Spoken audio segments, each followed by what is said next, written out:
أعوذ بالله من الشيطان الرجيم. بسم الله الرحمن الرحيم. الحمد لله رب العالمين الرحمن الرحيم مالك يوم الدين إياك نعبد وإياك نستعين اهدنا الصراط المستقيم صراط الذين أنعمت عليهم غير المغضوب عليهم ولا الضالين.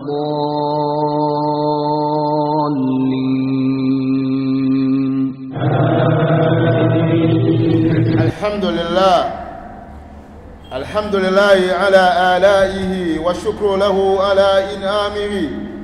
وأشهد أن لا إله إلا هو في أرضه والسمائه، وأشهد أن محمدا عبده ورسوله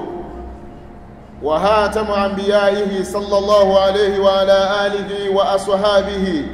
صلاة دائمة إلى يوم القيامة، وسلم تسليما كثيرا. أما بعد، يقول الله تبارك وتعالى في محكم تنزيل: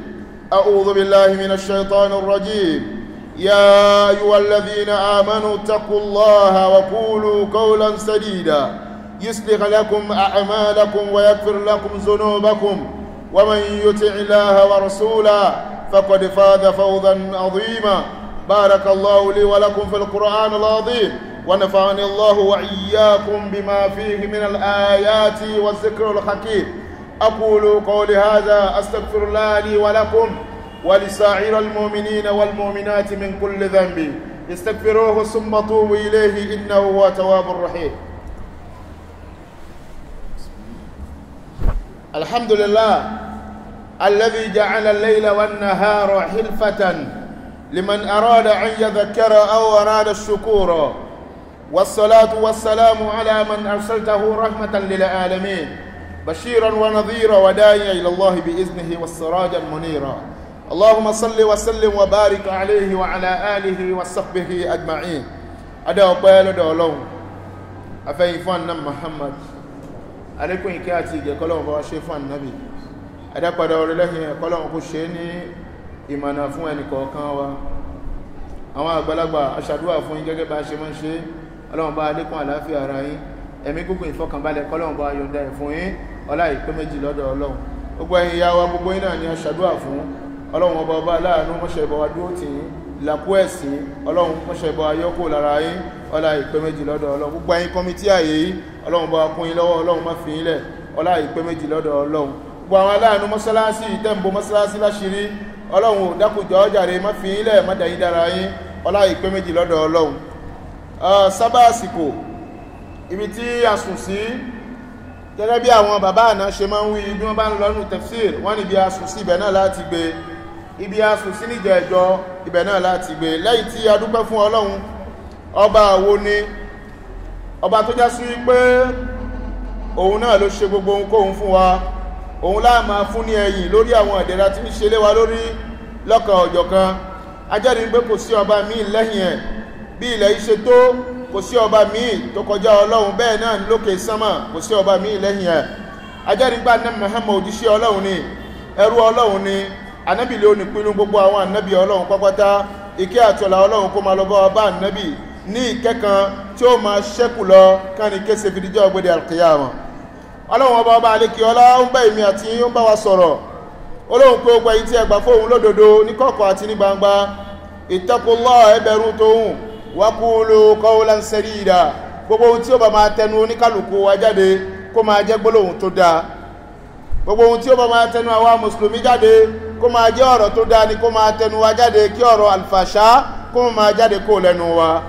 Nítorí kíni yuslih lakum a'malakum. Gbogbo gbólóhùn kọ̀ọ̀kan tí bá ń tẹnu wa jáde tó bá ti lè jẹ́ sí pé ohun tó dáa yóò máa ṣe àfọ̀mọ́ àwọn kùdìẹ̀kùdìẹ̀ ọ̀rọ̀ ṣẹ́ wa tó kù. Gbólóhùn náà ó máa ṣe àfọ̀mọ́ ẹ̀ fún wa. Wa yaghfir lakum dhunubakum. Bí gbólóhùn tó dáa bá ń tẹnu oníkálùkù wa jáde, gbólóhùn ni a máa ṣe àforíjì oníkálùkù wa níbi tá a bá kù sí. Man yuti'i Allaha wa rasulahu, ẹni tó bá tẹ̀lé Ọlọ́run tó tẹ̀lé òjíṣẹ́ ẹni tọ̀hún yóò ṣe kí ni yóò jèrè ní èrè jẹ tí ó pọ̀ tó tóbi. ẹ̀yin ọmọ ìyá wa nínú Islam, ibi tá a dé níjẹ̀ ẹjọ́ òun ni ṣurutu sihhati salat, àwọn májẹ̀mú tí máa ń jẹ́ kí ìrun táǹkì kó ní àlàáfíà. ibẹ̀ la dé níjẹ̀ ẹjọ́. sábàsìkò nínú àwọn májẹ̀mú yìí òun náà lábẹ̀ sí kàfúra wa. àkọ́kọ́, a gbọ́dọ̀ jẹ́ kí àsìkò ìrun tí a bá fẹ́ kí kó ṣe kí ni kó tó ná kó tó di pé àdèdè ẹ̀. nítorí ìrun tí a ń kí ìjọsìn kan ni tá a ṣe lọ́ranyàn tá a ti sí fún ọ̀kọ̀ọ̀kan ní àsìkò tá a gbọ́dọ̀ máa kí. èyí ni sábàbí bàbá wa lọ kí ọ̀kan ní àsìkò tí í ṣe àsìkò ẹ̀ kò ní jẹ́ àtẹ́wọ́gbà lọ́dọ̀ Ọlọ́run illa bi uzuri shar'i, àyàfi pẹ̀lú àwíjàre tó ṣe kíni tó fẹsẹ̀ múlẹ̀ nínú Islam. ní àpèjúwe, ẹni tí a ní oṣù Ramadan nísìn ó kù nǹkan bí oṣù kan àtijọ́ mélòó kan kẹ́lòmí wá dìde kó sọ pé àsìkò tá a láàfẹ́ gbàwẹ̀ Ramadan àsìkò náà ti pẹ́, òun ó bẹ̀rẹ̀ ti tòun nínú oṣù yìí, ǹjẹ́ ó bá làákà ìmú? rárá, bó bá gba tiẹ̀ bẹ́ẹ̀ kò ní jẹ́ àtẹ́wọ́gbà lọ́dọ̀ Ọlọ́run. èyí ń pè nǹkan kọ̀ọ̀kan pẹ̀lú àsìkò tí àwọn Ọlọ́run ọba á ti ṣàlẹ́ṣà fún ni. ọba àlékè ọlá ń sọ báyìí inú al-Qur'an, ó ní inna as-salata kanat 'ala al-mu'minina kitaban mawquta. jàmáà lọ́kùnrin àti obìnrin, ìrun tí èmi àti ìtajọ́ ń kì yìí kò bẹ̀rẹ̀ látòrí tiwa. nǹkan kan ní tí Ọlọ́run bá ṣe ní ọ̀rọ̀ yẹn lé gbogbo àwa mùmínì lé lórí, ó ṣe é lé ọ̀rọ̀ yẹn lé wa lórí bùṣe, ó tún wá yọ̀ǹda àsìkò tá a máa kí ọ̀kọ̀ọ̀kan, ó sọ fún wa. ó wà nínú Suratu Nisa àyà 103. májẹ̀mú àkọ́kọ́ tí máa ń jẹ́ kí ìrun lálàáfíà òun ni kí á jẹ́ kí àsìkò òru kó wọlé. májẹ̀mú ẹlẹ́kejì òun ni kí ni at-taharatu minal hadithaini, èyàn ní pé ká ṣe ìmọ́tótó kò níbi àwọn ẹ̀gbin méjèèjì, ẹ̀gbin ńlá àti ẹ̀gbin kékeré. ìṣe ìmọ́tótó yìí yóò lè jẹ́ kí ìrun wa kó ní àlàáfíà. èyí ni hadisi Abi Hurairah kí ìyọ́nú Ọlọ́run kó máa lọ bá. ó ní ṣẹlá Ànábì wa Muhammad sallallahu alayhi wa sallam, ó sọ fún wa wípé òun ò ní gba ìrun ẹnìkan nínú yín iza ahadatha hatta yatawadda, ìgbà tí ẹnìkọ̀ọ̀kan nínú yín tó bá lọ dẹ́gbin tí ò bá ṣe ìmọ́tótó náà kó tó lọ kírun, bó bá fi ẹ̀gbin sára, bó bá fi kírun fẹ́mi Ọlọ́run, mi ò ní tẹ́wọ́ kí n gba ìrun náà lọ́dọ̀ ẹ̀. ìyó bá wù nínú ẹ̀gbin, kò bá jẹ́ ẹ̀gbin kékeré àbí ẹ̀gbin ńlá. ẹ̀gbin kékeré òun náà ni àlùwàlá, ẹ̀gbin ńlá ẹ̀gbin kékeré òun náà ni a máa ń ṣe àlùwàlá fún, ẹ̀gbin ńlá òun náà ni a ṣe kí ni òun láwẹ̀wẹ̀ fún. gbogbo àwọn tó bá dáràn yóò wù nínú ẹ̀, bí ò bá ṣe ìmọ́tótó náà kó tó di pé yóò sọ pé òun fẹ́ kírun, ìrun ẹ̀ ò ní jẹ́ àtẹ́wọ́gbà. nínú àwọn májẹ̀mú tí ń jẹ́ kí ìrun wa kó ní àlàáfíà nìyẹn. ẹ̀kẹta nínú àwọn májẹ̀mú tí máa ń jẹ́ kí ìrun ní àlàáfíà, sitrul awra, ká bo ìkòkò ara wa. ìkòkò ara wa báyìí tá bá fẹ́ kírun, kí ìrun wa fi lè jẹ́ àtẹ́wọ́gbà, a gbọ́dọ̀ jẹ́ ẹnìkan tí ó bo ìkòkò ara ẹ̀. li'anna sitrul awra, nítorí pé ká bo ìkòkò ara wa tí a bá fẹ́ kírun, ìdúró ìbòkòkò ara ẹni dúró láti kírun fún Ọlọ́run, òun náà ń bẹ min babi ta'zim Allah, ó ń bẹ nínú ìgbé Ọlọ́run ọba tóbi, ìṣe títóbi fún Ọlọ́run ọba ní. bàbá bọ̀ kòkó wa dáadáa kó tó di pé àdìde gbé afẹ́ kírun. Ọlọ́run ọba ń sọ báyìí fún wa ní al-Qur'an, ó ní huzu zinatakum inda kulli masjidin. Ọlọ́run ní gbogbo ìgbà tẹ́ bá ti lè múra ń pẹ́ fẹ́ lọ kírun, ọ̀ṣọ́ ní kẹ́ fi lọ kírun fẹ́mi Ọlọ́run. tẹ́ bá ti lè ní láníyàn pé mo ń lọ sí mọ́sálásí, yàtọ̀ sí kó máa jẹ́ sí pé ìjọ Jímọ̀ nìkan táwa mú níjọ́ ọ̀ṣọ́, kì í ṣe jọ Jímọ̀ nìkan ló yẹ ká máa ṣọ̀ṣọ́. Ọlọ́run ní huzu zinatakum, gbogbo ìgbà tẹ́ bá ti ní láníyàn pé ẹ fẹ́ lọ kírun fún Ọlọ́run ní mọ́sálásí, ọ̀ṣọ́ ní kẹ́ fi máa lọ kírun. ẹ máa múra ni,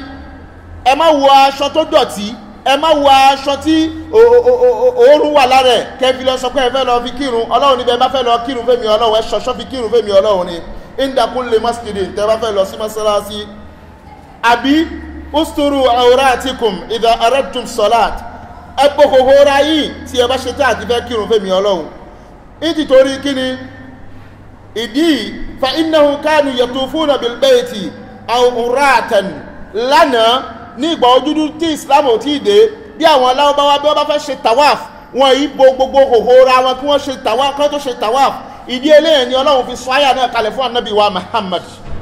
bọ́n bá fẹ́ ṣe tawaf, kì í ṣe pé wọ́n lọ ṣe tawaf ní ìkòkò ọmọlúàbí, àmọ́ àwọn àyè míì tó yẹ kí aṣọ kan lára wọn yìí faṣọ síbẹ̀ ni Ọlọ́run fi sọ àyà náà kalẹ̀ fún Ànábì pé khuzu zinatakum inda kulli masjidin, tí ẹ bá fẹ́ lọ kírun fẹ́mi ọlọ́run ẹ máa ṣọ̀ṣọ́ ẹ̀rí gẹ́gẹ́ bó ṣe wá nínú tírà kí wọ́n tí wọ́n ń pè ní Sahihul Muslim. ó wá bẹ́ẹ̀ wa an Aisha radiyallahu anha hadisi wá láti ọ̀dọ̀ yálà wa Aisha kí ọmọ ọlọ́run kó máa lọ bá ó ní anábì wa Muhammad kí kí àtọ̀là kó máa lọ bá ó sọ báyìí wípé la yaqbalu Allahu salata haidin illa bi khimarin ó ní ọlọ́run ní òun ò ní gba ìrun gbogbo obìnrin tó bá ti bàlágà tí ti ń ṣe hélà àyàfi ìrun tó bá fẹ́ kí tó bá fi khimaru fi kí ìrun tá a pè ní khimar iṣẹ́ lóde yìí fún gbogbo ẹ̀yin ìyá àti ẹ̀yin abilékọ wẹ́wẹ̀wẹ́ tẹ wà ń bẹ̀ iṣẹ́ lóde yìí ànábì ní òun ò ní gba ìrun obìnrin tó bá ti bàlágà àyàfi tó bá fi ìjáàbù tó gùn látẹ̀rí títí fi dé sàlẹ̀ tó bá fi kí òun lòó tọwọ́ gbà lọ́dọ̀ ẹ̀. àwa ní lóòótọ́ àwọn èèyàn wa máa ń lo ìjáàbù àmọ́ ìjáàbù ọmọ ọlọ́dún méjì òun lẹ́yìn ìyá mi yóò gbé òun náà fẹ́ kírun fọlọ́run nìyẹn. àbí ẹlòmíì òun náà fẹ́ kírun ìbòrí tó gbé ìbòrí náà kò ní gbogbo apá ẹ̀ yóò kàn bu ẹ̀gbẹ́ díẹ̀ kan náà ni yóò ṣe takbiratul ihram bó bá gbéra báyìí pé Allahu akbar báyìí gbogbo apá ẹ̀ ni ó ṣe kí ni òun lẹ́ẹ̀ máa rí. ànábì ti gbé ọ̀rọ̀ dé ó sọ fún wa pé ọlọ́run náà ò ní gba ìrun obìnrin kan gbogbo obìnrin tí bá ti ń ṣe hélà tó ti bàlágà tí ó bá fi khimaru fi kí owó ò ní ṣe kí ni owó ò ní gbà kì í ṣe hadithu tèmi hadithu annabi ni. ó dá ma yajibu an yasturahu rajulun fi salatihi àwọn ọkùnrin tá a bá fẹ́ kírun fún ọlọ́run báwo la ṣe fẹ́ bora wa báwo la ṣe fẹ́ bohoho wa fi kírun fún ọlọ́run ẹ̀yin ẹrú sìn ọlọ́run ànábì wa Muhammad kíkẹ́ àti ọ̀nà kó máa lọ bá ó kọ̀ wípé àwọn èèyàn wọn gbọ́dọ̀ ṣe tàwáfù ilé ọlọ́run lẹ́ni tí wọ́n bo ìhòòhò wọn fásitọ́láàtù àwòlà ìwá ni ti ìrun kíkí ìrun ló ju tàwáfù lọ yìí ìrun ju tàwáfù lọ ó dá ṣódà kábo ara wa tá a bá fẹ́ kírun àbí kò dá kábo hòhò ra fi kírun. ó dá ẹni tí ò ní aṣọ kan tó kọjá ń gbé aṣọ ọyọ̀ kan ṣo lóní tó sì fẹ́ kírun gbogbo ẹ̀ náà ni wọ́n ṣàlàyé nǹkan ẹ̀nà wá sí ọ̀nà ẹni tí ò ní aṣọ kó pé méjì tó já sí ń gbé aṣọ ọyọ̀ kan lóní tó sì fẹ́ kírun wọ́n ní aṣọ yìí kó gbìyànjú kí gbogbo aṣọ yìí kó kárí gbogbo oríkèéríkèé ara ẹ̀ kó tó di pé yóò dúró gbogbo fẹ́ ṣe takbiratul ihram èyí fún ọkùnrin tó bá wá já sí wípé aṣọ tó ní aṣọ náà kò fẹ̀ aṣọ tó fọ́n ni báwo ló fẹ́ wá ṣe é gbà aṣọ náà ò lè kárí gbogbo oríkèéríkèé ara ẹ̀ ó sì fẹ́ kírun fọlọ́run wọ́n ní kó rú aṣọ náà kó ró sí òkè bí ìdodo báyìí kó fi wá ibi ìsàlẹ̀ erúkún ẹ̀ kó ró sókè bí ìdodo báyìí kí ó fi wá travẹ́sẹ́ kó wá bí ìsàlẹ̀ erúkún ẹ̀ kó wá dúró kó ṣe takbiratul ihram fún ọlọ́run kó bẹ̀rẹ̀ sí kírun. ó dáa nítorí ó ń ṣẹlẹ̀ ànábì wa Muhammad ó sọ fún wa wípé ìhòòhò àwọn ọmọkùnrin bẹ̀rẹ̀ níbi òkè ìdodo ẹ̀ ń bí fi dé ìsàlẹ̀ erúkún ẹ̀ ibi tí ìhòòhò tiwa ó ṣe kí ni ó parí sí nìyẹn. òun ló fa àlànàbí wa fi wá ṣe ní èèwọ̀ ó kọ̀ náà ayùsọ́lẹ̀ rọ́jùlá fi sóbi wáhídín laysa ala atikihi minhu shay'un ànábì kan pé ọ̀rọ̀ ní o fún gbogbo àwa tá a máa ń fi dèbàdàn fi kírun ànábì kan pa àgbọ̀dọ̀ fi dèbàdàn káwọ̀ sọ́hùn ká sọ pé a fẹ́ fi kírun àbáwá tá a máa ń jí nínú ilé tá a ní aṣọ nínú ilé dáadáa táwa mú aṣọ ọ̀pá méjì táwa so sọ́hùn tá a sọ pé a fẹ́ fi kírun ànábì kọ̀ kò dáa tó bá ṣe tó bá fi kírun irú ẹ̀ ò nálàáfíà ẹ̀rí èyí tó dáa ni wípé tí wọ́n sọ fún wa ihun tí wọ́n pa àwọn ọkùnrin láṣẹ ni wípé gbogbo ìgbà tá a bá ṣe tán pa bá fẹ́ kírun aṣọ tá a fẹ́ wọ̀ fi kírun ó gbọ́dọ̀ jẹ́ aṣọ kan tí ó bo èjìká wa báyìí títí fi dé ibi ìsàlẹ̀ eruku wa ihun tá a bá fẹ́ wọ̀ fi kírun ó gbọ́dọ̀ jẹ́ nǹkan tí ó bo ibi èjìká wa báyìí a gbọ́dọ̀ ṣíra sílẹ̀ àná aṣọ ní òpó lónìí ní sìtani nínú wa tí ò nẹ́wù tí ń wọ̀ káàkiri tí ó wá sọ ń pé òun fẹ́ lọ wọ dèbàdàn yàtọ̀ sí tìríkò ẹni tó wọ tìríkò ó ti bò ó báyìí àmọ́ ẹni tó wọ tíírí dèbàdàn yẹn kò dáa ẹ jẹ́ àlà fúnra wa ẹ̀rí náà ànábì ṣe bẹ́ẹ̀ ó sọ bẹ́ẹ̀ fún wa pé ìhun tá a pa láṣẹ fẹ́yìn ọkùnrin òun ni kẹ́ máa bò ó láti ibi èjìká yín bí títí fi dé ìsàlẹ̀ eruku yín ó dáa yàtọ̀ sí ẹni tí ò bá wá ní aṣọ ẹni tí ò bá wá ní òun ni kóhun ṣe kí ni kóhùn tálẹ̀ àbí báwo ni wọ́n máa ń pè é gẹ́gẹ́ bí aṣẹ àwa tí àwọn tí wọ́n ti lọ Mọ́kà kí wọ́n ro sókè inú báyìí kó fi wá bí ìsàlẹ̀. Gbogbo tá ń sọ fún yìí hadisi kan wà ń sàlẹ̀ ń bí, hadisi Jábìrì kí ìyọ́nú Ọlọ́run kó máa lọ bá. Nígbàtí Jábìrì kírun lẹ́gbẹ̀ẹ́ Ànábì wa Muhammad sallallahu alayhi wa sallam, Jábìrì sọ fún Ànábì pé ìwọ òṣèlá aṣọ tó wà lọ́rùn mi tí mo fi ń kírun yìí, tí mo fẹ́ fi kírun yìí, aṣọ náà ó ti dọ̀tí, ẹ̀gbin wà nínú ẹ̀, mi ò sí ní mi ju kékeré kan bẹ̀ lọ. Ànábì ní ṣo ní kan bẹ̀, ó dà yìí tó bá ní lọ gbé wá, tó bá ṣe kíní díẹ̀ mú kó fi wé gbogbo ara ẹ̀, wà ńlá tí ò bá wá tó wá mú kóró kó wà ní òkè dodo ẹ̀ ń bí fi débi ìsàlẹ̀ ẹrúkún ẹ̀. Èyí ń pẹ́ gbogbo àwọn ọkùnrin tí a bá fẹ́ kírun fún Ọlọ́run, tá a bá fẹ́ dúró kírun fún Ọlọ́run, òun nìyẹn bá ṣe lè dúró fi kírun fún Ọlọ́run nìyẹn. A wá lọ sí ọ̀dọ̀ àwọn obìnrin, mo ti sọ fún yín pé ìkòkò àwọn ọkùnrin kò jù bẹ́ẹ̀ náà lọ. A padà sí ọ̀dọ̀ yín obìnrin, ibadallah, ẹ̀yẹ rúsìn Ọlọ́run. Iza sallatil mar'a bi hadrati al-ajanibi fa 'alayha an tastura jami'a badaniha illa al-wajha wal kaffayn. Ìgbà tí obìnrin bá fẹ́ kírun, ní àpèjúwe gbogbo àwọn ìyá wa tí wọ́n wá mọ́sálásí ní ìsìnmọ́mú ní àpèjúwe, tí a bá fẹ́ kírun ní en public, ibi tí àwọn gbajúgbajà èèyàn wà tí àwọn ọkùnrin pọ̀ ń bẹ̀, ọ̀rọ̀ ẹ̀yẹn ni kí obìnrin kó ṣe kí ni, kó gbogbo àwọn oríkèríkè ẹ̀ pápátá, kó gbogbo oríkèríkè ẹ̀, kò gbọ́dọ̀ fi ibì kankan lẹ̀. Ẹ̀rí ọ̀rọ̀ tí mo sọ yìí kì í ṣe èmi ni mo sọ, níbo ni wọ́n á sọ pé kí obìnrin kó fi lẹ̀, òun náà ni àtẹ́jú obìnrin báyìí náà ni obìnrin ó fi lẹ̀, àti ọwọ́ ẹ̀ méjèèjì báyìí nìkan ló wà nínú súnnà pé obìnrin gbọ́dọ̀ ṣe kíni, obìnrin gbọ́dọ̀ fi lẹ̀. Àmọ́ gbogbo ohun tó kù lára ẹ̀ lẹ́yìn ojú àti ọwọ́ méjèèjì báyìí, gbogbo ẹ̀ ó gbọ́dọ̀ ṣe kíni, yóò máa bo gbogbo ẹ̀ ni, wọn ní ṣe kíni, wọn ní rí. Irú obìnrin tó bá wá fi sílẹ̀ bẹ́ẹ̀ tó gbọ́ tán tó jẹ́ sí wípé ìfẹ́ ẹnu ló lò ó lónírọ́, bí mo ṣe bá táwọn ìyá mi ṣe tí wọ́n fi ilẹ̀ fún mi lèmi náà fẹ́ máa ṣe, irú obìnrin bẹ́ẹ̀ ti di kíni, ó ti dẹ́ṣẹ̀. Bẹ́ẹ̀ ò bá mọ̀ innal islam yajubu ma qablahu, gbogbo ohun téèyàn ò bá mọ̀ islam ṣe àmójúkúrò ẹ̀. Àmọ́ gbogbo ọjọ́ téèyàn ò bá mọ̀ nǹkan téèyàn bá ti wá gbọ́, ó ti ṣe kíni, ó ti di ọ̀rọ̀ yàn, bí èèyàn bá wá ṣe ń gbà náà wọ́n máa kọ ẹ̀ṣẹ̀ fún ni. Lákìn ẹ̀ṣẹ̀ la ní wọ́n kọ fún, wọ́n ní ó dẹ́ṣẹ̀, ṣùgbọ́n ìrun tó kí kò ṣe kíni, ìrun ẹ̀ ò bàjẹ́.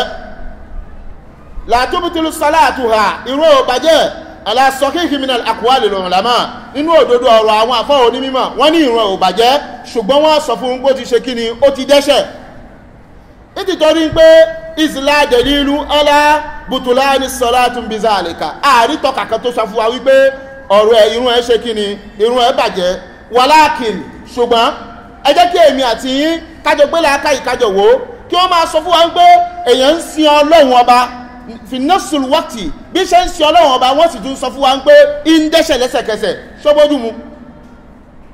Ká máa sọ fún wa wípé èèyàn ń sin Ọlọ́run, bí ṣe ń sin Ọlọ́run ó sì ń ṣe kíni, ó sì ń dẹ́ṣẹ̀, kò bójú mu. Bóò náà bá mọ̀ pé kò bójú mu, idhan ittiba'u bi sunnati rasul, tẹ̀lé súnnà ti ànábì tí wọ́n sọ fún wa pé ká ṣe kíni, ká ṣe kámú himar, ká fi máa bó gbogbo oríkèríkè ara wa tí a bá fẹ́ ṣe kíni, tí a bá fẹ́ kírun. Fattaqullaha ibadallah, ẹ̀yin ẹrúsìn Ọlọ́run lọ́kùnrin àti obìnrin, ẹ jẹ́ kí èmi àti kájọ bẹ̀rù Ọlọ́run. Wala tattabi'ul hawa, ẹ má jẹ́ kí á tẹ̀lé ìfẹ́ inú èyí tí ṣètánù ṣe, la'allakum tuflihun, kí àwa náà bá lè máa bẹ nínú ẹni tí ó jèrè níwájú Ọlọ́run. Ó dáa, amma binisbati ila sha'ril mar'a fala yajuzu zuhuru sha'riha, akọ́ níbi ìmúra, àwa lọ síbi ń pé obìnrin tó fẹ́ kírun, èyí tí díẹ̀ nínú orun orí ẹ̀ lọ wà ńlẹ̀, báwo ni obìnrin tó fẹ́ kírun tó bá lọ fi díẹ̀ nínú irun orí ẹ̀ tó bá lọ fi lẹ̀, irun ẹ̀ ò ní jẹ́ kíni, fala yajuzu zuhuru sha'riha, kò tọ́ kárí irun obìnrin tó fẹ́ kírun kárí díẹ̀ nínú irun orí ẹ̀ níta. Tó bá ti lè mú kìmọ́ọ̀rù tó bá fi gbòó, ó bá kọ́ fi fìlà kékeré kan sí ló á fi fìmọ́ rẹ̀ fi gbòó, kò sí pé irun ẹ̀ ó ṣe kíni, irun ẹ̀ ó wà níta. Ẹ̀rí ẹ̀kọ́ ni wọ́n ń kọ́ gbogbo wa. Irú obìnrin wà iza adrakati salati, ó fẹ́ wá kírun tán, wa shay'un min sha'riha makshufun, àwárí díẹ̀ nínú eré ẹ̀ tó yọ síta, irun irú eléyìí la tajuzu salatuha, irun ẹ̀ ò ní jẹ́ àtẹ́wọ́gbà. Nítorí wọ́n ti sọ fún wa ń pé gbogbo ara obìnrin pátá láti òkè délẹ̀ ìhòhò ni. Wàzáàbà Imamu Malik tí ẹ bá lọ sí ọ̀dọ̀ ìmáàmù tí gbogbo wa à ń tẹ̀lé ní ọ̀dọ̀ wa ń bí àti ìmáàmù Ahmad òun ní jẹ́ kó yé wa ń pé annal mar'ata awratun kulluha gbogbo ara obìnrin pápátá kò síbì kan bẹ̀ tí í ṣe ìkòkò ní o. ìmáàmù Ahmad òun wá sọ tiẹ̀ báyìí pé gbogbo obìnrin tó bá fẹ́ kírun a gbọ́dọ̀ ríbi kankan lẹ̀ lára ẹ̀ hátà zọfúrìyà títí kan èékánná ẹ̀ gangan báyìí. Imam Ahmad òun sọ pé obìnrin ò gbọ́dọ̀ fi èékánná ẹ̀ lẹ̀ láláìbò èyí ń pé òun tẹ̀sán pé gbogbo ẹ̀ pápátá kí obìnrin kó máa kú rí ẹ̀ ní a gbọ́dọ̀ ṣe kí ni a gbọ́dọ̀ rí nǹkan kan lára obìnrin nílẹ̀. wàkọ́lá Abu Malik sọ́kìbì fíkìhì sunna Abu Malik ẹni tó ṣe tíra kan tí wọ́n ń pè ní fíkìhì sunna òun sọ wípé obìnrin tó já sí wípé kò fẹ́ kírun ní jàmá kò fẹ́ kírun níta láàrin gbogbo àwọn èèyàn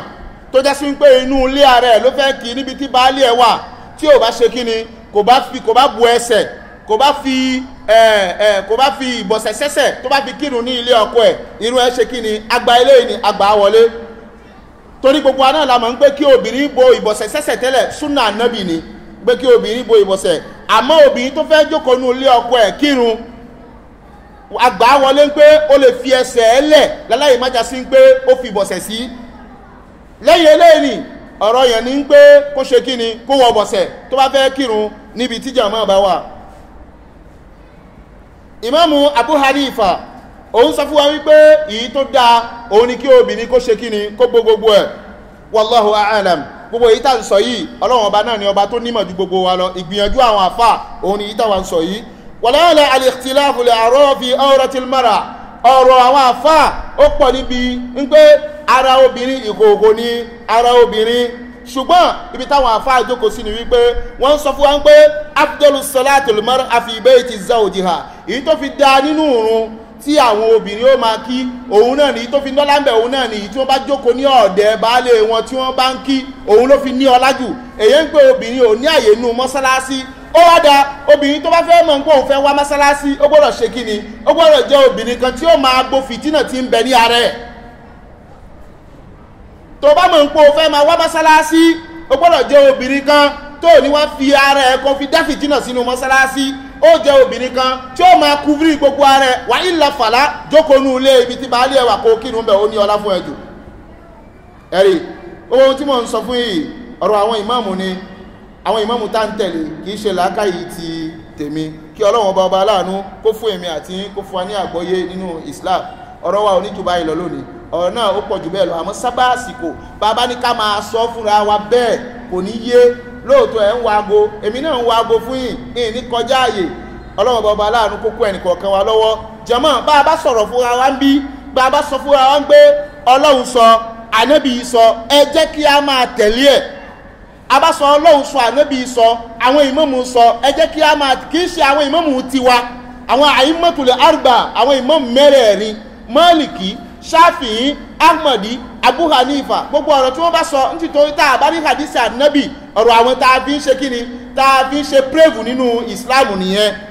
ẹ̀rí wọ́n sọ fún yín pé àwọn nǹkan báyìí ló jẹ́ kí ìrun kó ní àlàáfíà ẹ tẹ̀lé ẹ̀ wọ́n sọ fún yín pé ibi ni ìhòhò ọkùnrin bẹ̀rẹ̀ ibi ni ìhòhò ọkùnrin ó parí sí ìhòhò obìnrin ibi ló bẹ̀rẹ̀ ibi ló parí sí wọ́n náà yí obìnrin ẹ máa wọ himar kẹ́ fi máa kírun kí n má ṣe tán kẹ́ máa wá bá mi pé èwo ló tún gbédé lónìí èmi kọ́ mo gbédé ẹ jẹ́ máa sọ fún níbi tí gbogbo èèyàn wà torí mo mọ̀ yín ẹ padà takò mí mo sì máa wọ́n tí ó takò mí náà ẹ má ṣòkò takò mí o tẹ́ ẹ bá takò mí omi ìtúwà tí ìtú sọ fún yín tẹ́lẹ̀ yìí ó tún lè ju èyí tí mo sọ fún yín bí lọ ẹ̀rí ẹ má fi hòhò kẹfì máa jọ́sìn fún Ọlọ́run ẹ̀yin náà lára yín ìmọ̀ ń dùn yín tẹ́lómi ìbá wọ ó bá múra fi wá bẹ̀ wàláì inú àwọn ìyá náà àwọn ìyá mi yẹn máa ń sọ fún mi wípé àwọn ẹlòmíì nínú ara tàwọn ihun tí máa ń wọ̀ fi wá kírun ìmọ̀ á dánú bí àwọn àmọ́ àwọn máa ń bẹ̀rù kí ni ohun tí ó tẹnu ẹ̀ jáde táwọn bá kọrin sí ẹ̀ ó dà èmi ti wá gbé e jáde fún yín nísìnyí gbogbo ẹni tí bá ń wọ ìwọ̀kíwọ̀ fi wá mọ́ṣáláṣí kò dáa o tó bá kírun wọn ní tẹ́wọ́ wọn nígbàrún ẹ o ọlọ́run ọba aláàánú yóò kọ́ ẹni àti ìwọ máa ṣe ọláhájú àti kọ̀yú máa gbára ọlọ́run àgbọ́yé nípa ọ̀rọ̀ Islam ọlọ́run ó fún ẹnì kọ̀ọ̀kan wa ọ̀rọ̀ nípa ìrun kíkì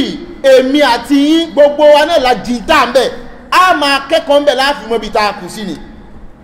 nítorí ànábì wa sọ fún ànábì wa Muhammad ó ní sallu kama ra'aytumuni usalli ẹ kírun bẹ́ẹ̀ ṣe rí èmi ànábì bí mo ṣe ń kírun bẹ́ẹ̀ ní kẹ́yìn náà kírun